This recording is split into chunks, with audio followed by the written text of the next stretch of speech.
at last summer's intensive, my speech for Passionate Concern was about empathy. And this year I want to talk about the main component of empathy as I see it, which is love.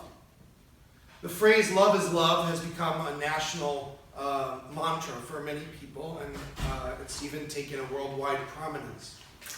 Now, my acting professor once reminded me that the ancient Greeks had many words or terms for the word love.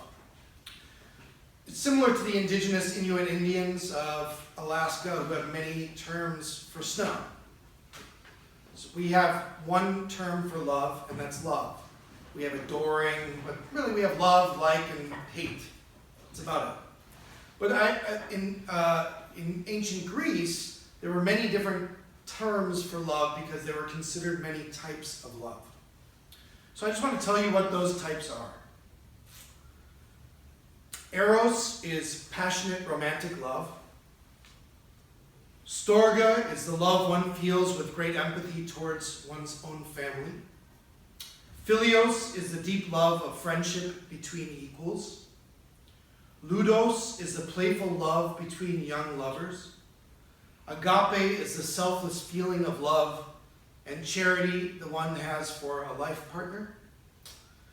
Philautia is the grace and compassion and self-love that one must maintain individually for themselves.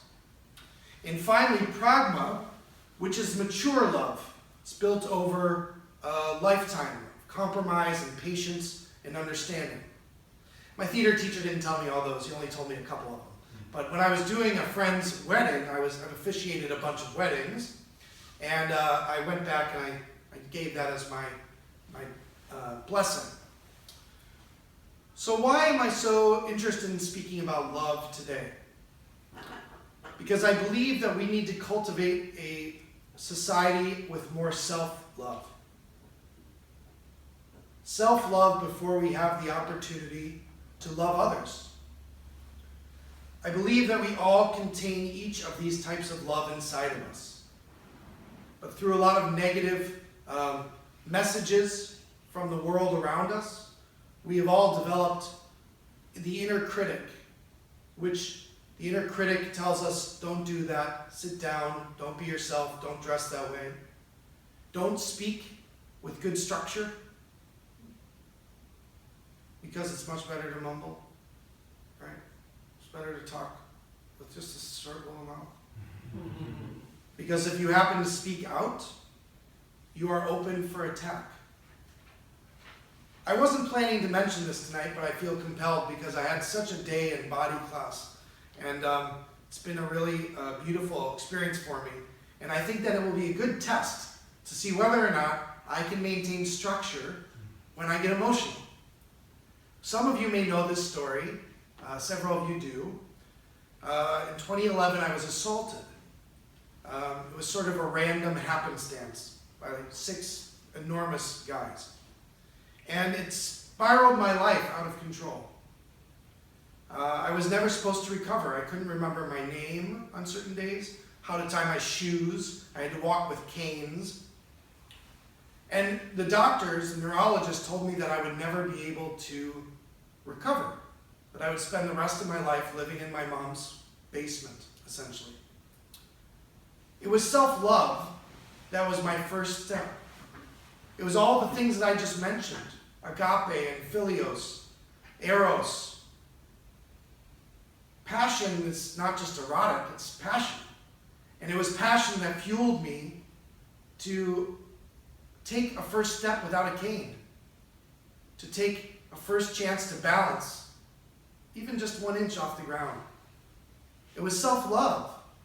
And it was self-love that eventually led me to the work that we do here with the Lessac work.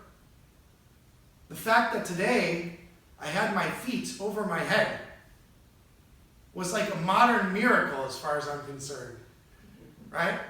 Because every time my feet are elevated at all, I feel like I'm falling backwards, and it triggers a PTSD response in me that I'm going to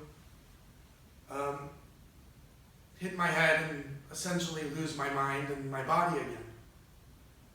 So I can tell you, as I mentioned to Crystal in our private session today, I said, well, I did the tripod by myself. I don't know.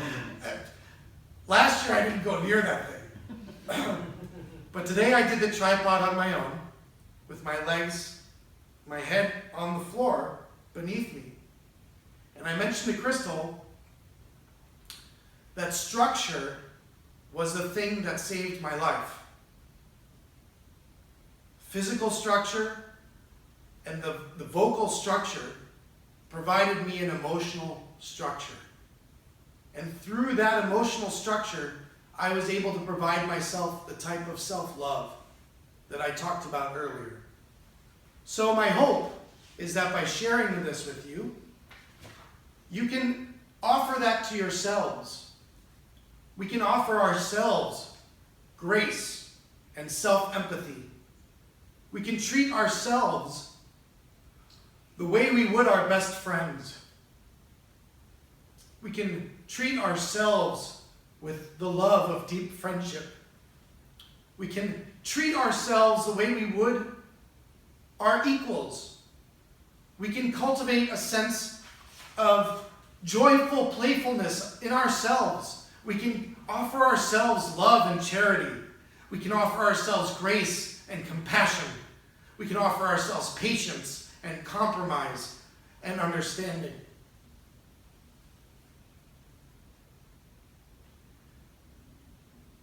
I believe that this work has undoubtedly saved my life. And that work was only brought along by love. And so I just celebrate what we've done already. And I encourage us all to enjoy the last week so that we can feel the love for ourselves and our others and bring it into our everyday lives.